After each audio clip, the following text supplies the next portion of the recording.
Assalamualaikum warahmatullahi wabarakatuh. Bersyukur kepada Allah yang telah memberi karunia nikmat iman, Islam, ihsan, sehingga pada hari ini kita bisa bersilaturahmi. Tidak lupa salam dan sholawat kita sanjungkan kepada Nabi besar Muhammad Sallallahu Alaihi Wasallam. Beliaulah pemimpin kita yang wajib kita tiru dan kita contoh. Mudah-mudahan di hari akhir kita mendapatkan syafaat. Kita akan bahas surat Al-Fath. Mudah-mudahan kita rajin membacanya, mengamalkannya, dan kita itu melaksanakan ajaran-ajaran yang terkandung dalam surat Al-Fath ini. Saudara-saudara kaum muslimin, muslimat, rahimakumullah. Surat Al-Fath terdiri atas 29 ayat, termasuk golongan surat-surat Madaniyah, diturunkan sesudah surat Al-Jumu'ah. Dinamakan Al-Fath atau kemenangan, diambil dari perkataan Fathan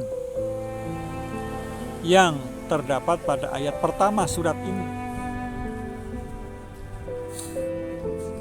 Sebagian besar dari ayat-ayat surat ini menerangkan hal-hal yang berhubungan dengan kemenangan yang dicapai Nabi Muhammad Sallallahu Alaihi Wasallam dalam peperangan-peperangannya.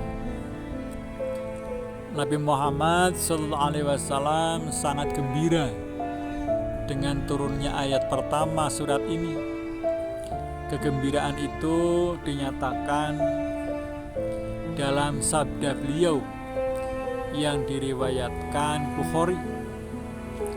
Sesungguhnya telah diturunkan kepadaku satu surat, yang surat itu benar-benar lebih aku cintai dari seluruh apa yang disinari matahari.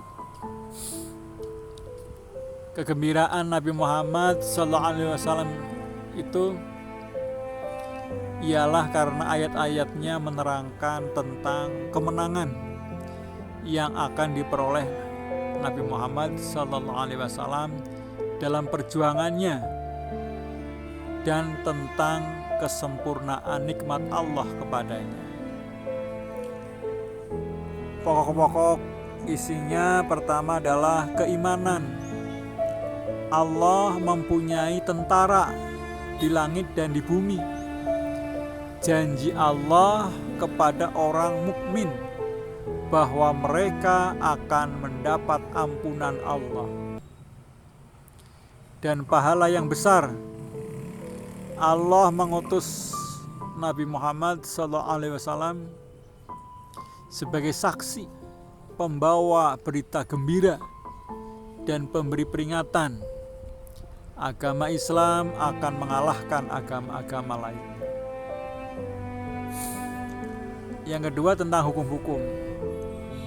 Orang pincang dan orang-orang yang sakit dibebaskan dari kewajiban berperang. Yang ketiga kisah-kisah kejadian-kejadian sekitar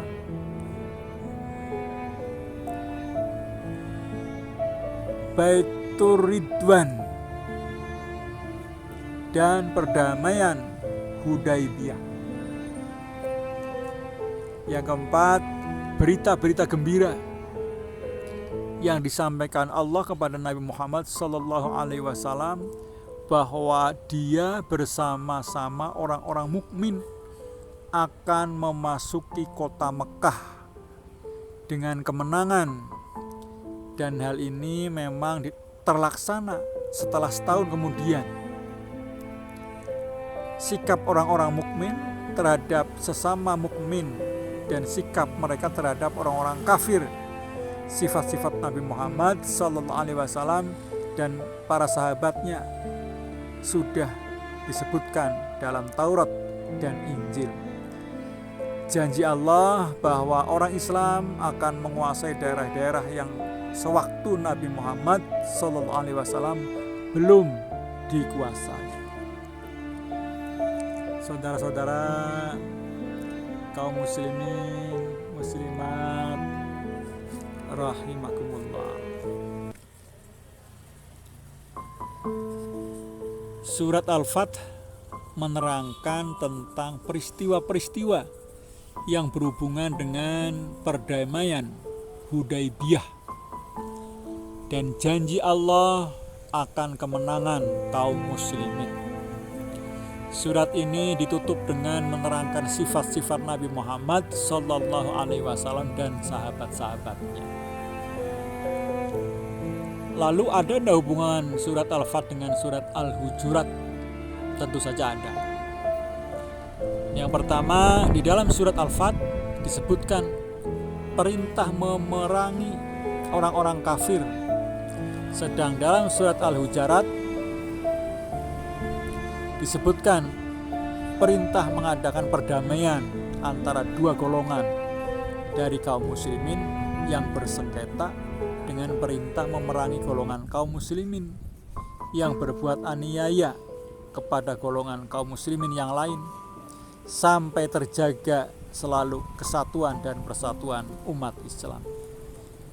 Dan yang kedua, surat Al-Fath ditutup dengan keterangan mengenai sifat-sifat Rasulullah Sallallahu Alaihi Wasallam dan sahabat-sahabatnya. Sedang surat Al-Hujurat dimulai dengan bagaimana seharusnya para sahabat bergaul dengan Nabi Muhammad Sallallahu Alaihi Wasallam. Itulah tentang surat Al-Fath. Mudah-mudahan apa yang saya sampaikan bermanfaat dan kita harus rajin membaca surat Al-Fath serta mengamalkannya dalam kehidupan sehari-hari. Kebenaran datangnya dari Allah Subhanahu wa taala, kesalahan datangnya dari saya sendiri. Assalamualaikum warahmatullahi wabarakatuh.